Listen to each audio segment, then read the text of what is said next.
Hello Crafty Llamas! In this video I'll be showing you how to make one right and make one left.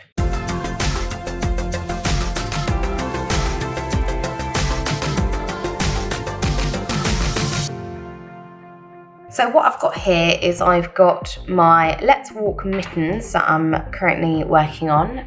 This is a pattern by Knitting I Love. It's a free pattern that I found online, and it uses a 4-ply yarn, and when you get to the thumb gusset it asks you to start making one left and one right. Basically I realised I hadn't made a video on this, so I thought this would be the perfect time to show you how to do it. So I'm currently working on my higher flyers, which are like flexible DPNs, which I use for all kind of really small circular projects. They're just really handy for things like this and work really well.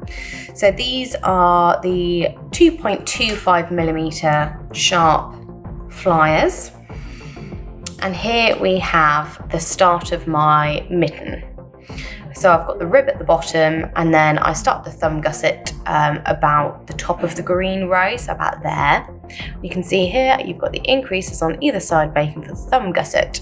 So I'm going to show you first how to make one right. So make one right and make one left is a method for increasing your stitch count, but doing so in a slanted manner. So it's like whether you knit two together or you slip knit, it does it in a specific direction. This is the same thing but for increasing.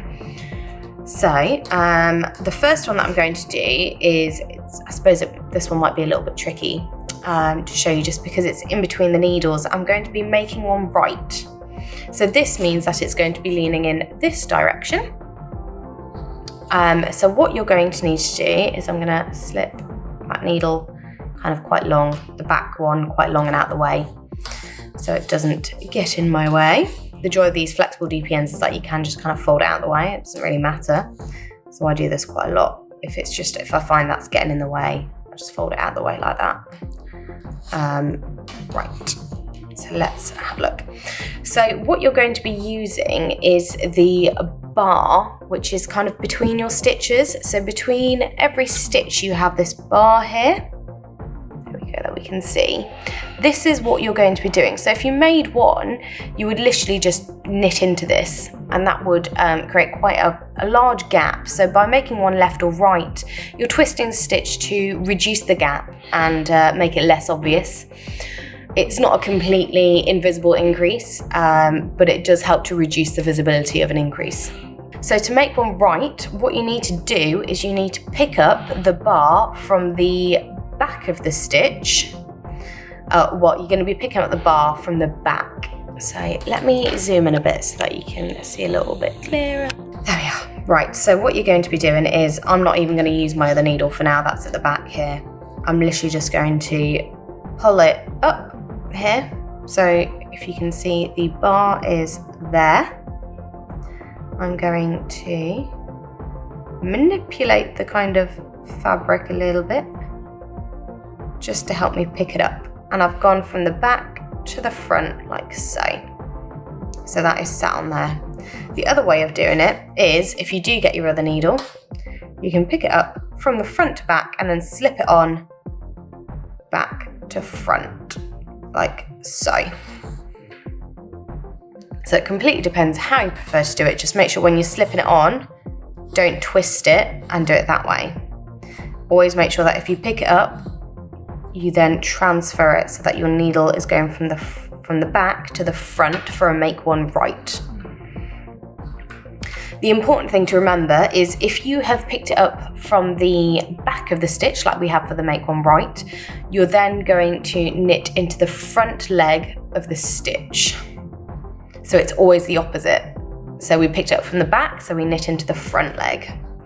So what you're then going to do is you're going to need to get your other needle like so, and pick up that front leg and just knit it as you would usually, like so. And there you have your first make one right stitch. So I'm going to knit a few more just so that I can kind of show you securely on the needle what that looks like. There we go. Apologies for the scraping of the needles on the desk. Okay, so I'm just going to knit a few more.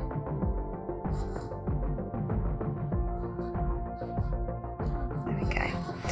So if I just slip that needle through, And so my make one right is this first one here.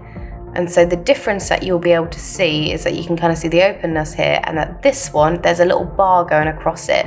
So this is essentially what makes it slant. This is what gives it the tension that causes it to slant in a certain direction. And it's also what that twisting of the stitch allows it to kind of close the gap below and make it more of an invisible or a less visible increase.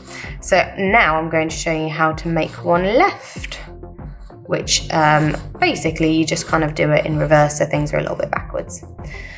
So for my thumb gusset, I knit up to the marker and then I make a stitch here between the following two. So for make one left, what you're going to do is you're going to go through the front of the bar. So you're going to pick up the bar from the front.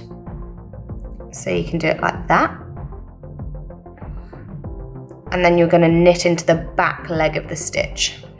So once again, if you wanted to do this by using your right hand needle, you'd go from the back and slip it on like so. Or you can use your left hand needle and just go straight through the front and pick it up like that. I always find making left a lot easier than making right. I'm not sure why. I think it just depends what sort of knitter you are, really. So because you've picked that up from the front, what you want to then do is knit into the back leg of the stitch. So that's the way that I would normally knit as a combination continental knitter. So I tend to find this one easier because I'm just used to knitting into the back leg of the stitch. Some people might find this one a little bit trickier. But what you do is if you just kind of can pull that yarn, if you can see I'm pulling that with my forefinger there, it just allows you to create a little bit more of a gap at the back to slip your needle in. And then you simply knit into it like so. And now I'm going to pop my stitch marker back so that I remember where that goes for my pattern. And I'm just going to knit a couple stitches and then I'm going to show you what it looks like. So right, let's have a quick look on the needles how this looks. There we are. So you can see that my thumb gusset started down here, and up here and up there you have the make one right and make one left. So the first one here, as I said earlier, is your make one right. So you can see ever so slightly. It's really hard when I've got such tiny stitches. But these are kind of your standard knit stitch, and then here it's just ever so slightly slanted. And you've got the bar across. Whereas on this side, just before the stitch marker, you've got all your kind of standard stitches here. And then this one has just got that little bar running across the front, which causes it to slant. But you can see that is a normal knit stitch. It's just slanted to the side. There we are. And you can also see along here that I've kind of got this V shape going on down here. And this might be the best way of showing you kind of what it creates. So you've got this V shape. This is my series of make one right and make one left. So what it's done is, because I knit in between, it's just created this separation up like so. And so this is used a lot on sweaters for kind of shoulders and when you're kind of increasing the front if you're doing top down, and for things like thumb gussets, and it can also be used for detailing on things like shawls. Completely depends on the pattern. So what I'm going to do now is I'm just going to finish knitting this round, knit another round for the pattern, then I'll come back to you and I'll show you again how to do this. Right, so I've just come back. What I've done is I've finished the knitting from the make one round, and then I did my knit round, which goes in between each increase round. So as I said earlier, if you make one right, it slants to the right. As you can see here, these are my increased stitches, and then they obviously knit straight up in the following row. And then when you make one left, it goes into the left, obviously, which is why you get this V shape in the middle here. So I'm just going to be showing you once more, make one right and make one left. So we're going to start again with the make one right. So make one right, some people come up with little ways of remembering, like little mnemonics, that's the word, to remember it. And one that I've seen is for right, you think R and B. So you think right and back. Whereas your left, L, and then you've got an F in T, which is left front. And the back and the front refers to which way you pick up the bar.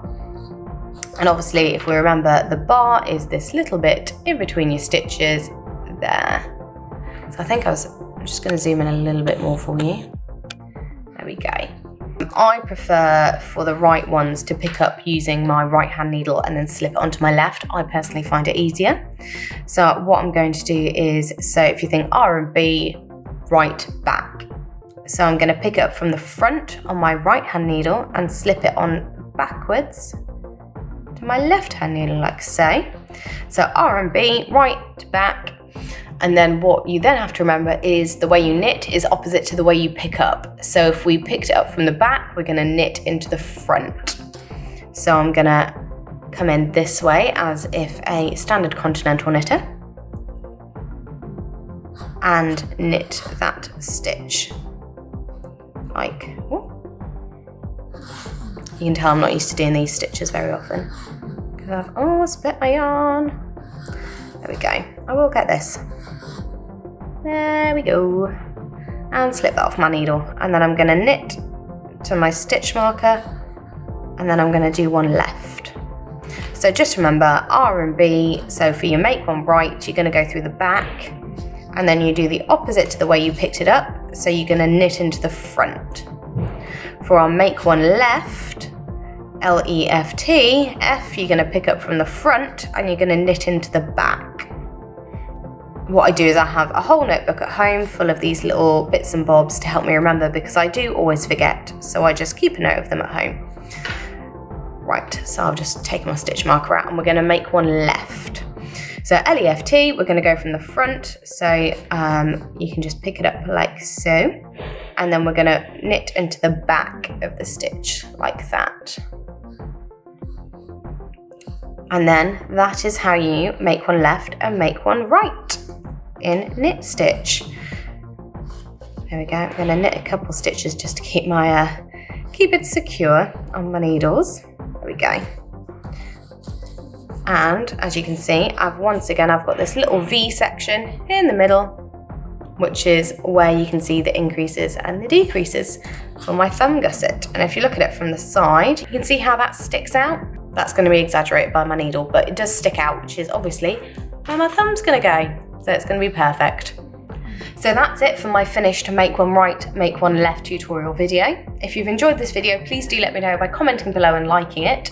We do have weekly videos, so please do subscribe to my channel. Our social media handle is Crafty Llama UK, so you can find us on various platforms using that.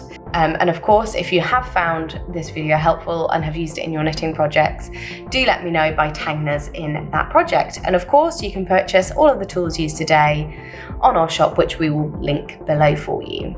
That's it for this week's video, but I'll be back with you next week for another one. Bye!